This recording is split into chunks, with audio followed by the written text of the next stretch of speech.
Mail आई थी और हालाँकि उस मेल के जो कंटेंट्स हैं वो हरियाणा स्टेट से तो कोई भी मतलब रिलेटेड नहीं है, बट ऐसे एक मेल पहले भी मई में आई थी 21 मई को।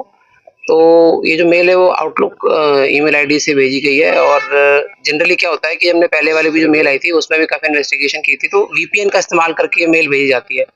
तो वीपीएन क्या होता है कि भाई उसमें जो रियल आईपी होता है वो मास्क हो जाता है और लोकेशन किसी और कंट्री की, किसी यूरोपियन कंट्री की, कहीं ऐसी जगह की आती है क्योंकि वीपीएन का इस्तेमाल हो रखा होता है, बट जो व्यक्ति मेल भेजता है वो उस कंट्री में होता नहीं है।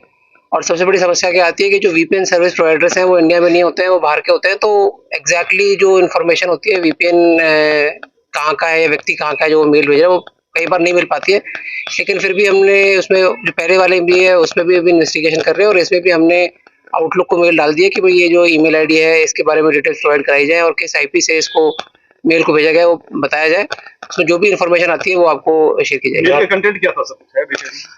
मेल के कंटेंट में तो देखिए बेसिकली कुछ तमिलनाडु वगैरह के बारे में कुछ बात बताई गई थी उसमें, हालांकि मतलब इट इज नॉन सीरियस, मतलब इस तरह की बात है, बट उसका यहाँ से कोई कोरिलेशन नहीं था। मतलब ऐसा लगता है कि भाई वैसे ही एक बल्क मेल कई ईमेल आईडी भेज देते हैं उस प्रकार की मेल है, यहाँ से कोई कोरिलेशन नहीं था, तो नथिंग रेलिवेंट। तो जांच कर ली गई सर, क्लियर है जी। हाँ, जैसे मैंने आपको बताया कि आउटलुक के ईमेल आईडी से मेल आई है, तो अपन ने आउटलुक जो कंपनी है उसको भी भेजा है कि भाई ये ईमेल आईडी की डिटेल्स प्रोवाइड कराई जाएं कि भाई किस ने बनाई है, कब बनाई है, क्या उसमें इंफॉर्मेशन एंटर करी गई थी जब ईमेल आईडी बनाई गई है और क्या आईपी है, कहाँ से ईमेल भेजी गई है वो प्रोवाइड कराया जाए। तो जैसे भी इंफॉर्मेशन आएगी टीम ने चेक कर लिया। हाँ, पूरा चेक कर लिया है। तो सर मेल की जो भाषा है उसमें कुछ ऐसा है कि जुम्मे के दिन 3 बम रखे जाएंगे, अगर उससे बच गए तो आत्मघाती हमला भी होगा। मतलब देखिए मैं ना इन सब चीजों में या किसी को भी इस तरह की चीजों में ना कमेंट नहीं करना चाहिए। कुछ लोग मतलब हर प्रकार के लोग होते हैं सोसाइटी में, तो हर प्रकार की नॉन सीरियस चीज को मतलब मीडिया में बोलना मतलब रिस्पॉन्सिबल मीडिया को भी और किसी भी गवर्नमेंट सर्वेंट को भी ठीक नहीं है। तो मैं इतना सा कहना चाहूंगा कि उसका कोई रेलिवेंस नहीं है यहाँ पे और स्टेट से भी, और मैं तो कहूँगा किसी और जगह से भी कोई रेलिवेंस नहीं है। किसी ने कुछ भी लिख दिया हो और उसको हम मीडिया में रिपीट करें, दैट इज नॉट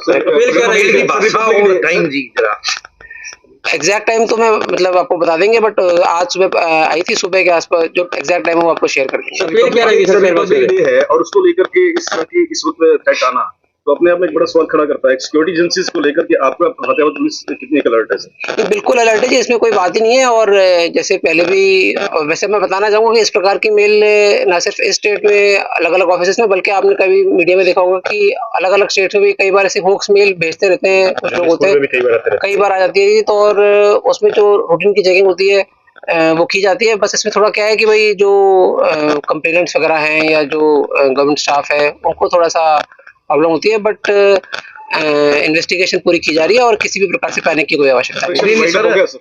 हाँ जी, बस चेकिंग वगैरह कर लिए बॉम्ब स्क्वाड ने और स्वेट टीम ने। नहीं सर, जो मेल की भाषा है वो देख के ऐसे लगता है कि जी मैं आपको फिर से वही कहूंगा कि कोई भी मतलब इर्रेस्पॉन्सिबल कंटेंट को मीडिया में, पब्लिक मीडिया में रिपीट करना without any verification, it is not correct. मतलब कोई भी व्यक्ति कहीं भी कुछ लिख दे और उसको हम किसी भी print media, electronic media, social media पर रिपीट करें, वो उन्हीं के पर्पस को सॉल्व करता है, उन्हीं के पर्पस को सर्व करता है, जो हमको नहीं करना चाहिए। मतलब it is irresponsible on our part to repeat such things. ठीक है।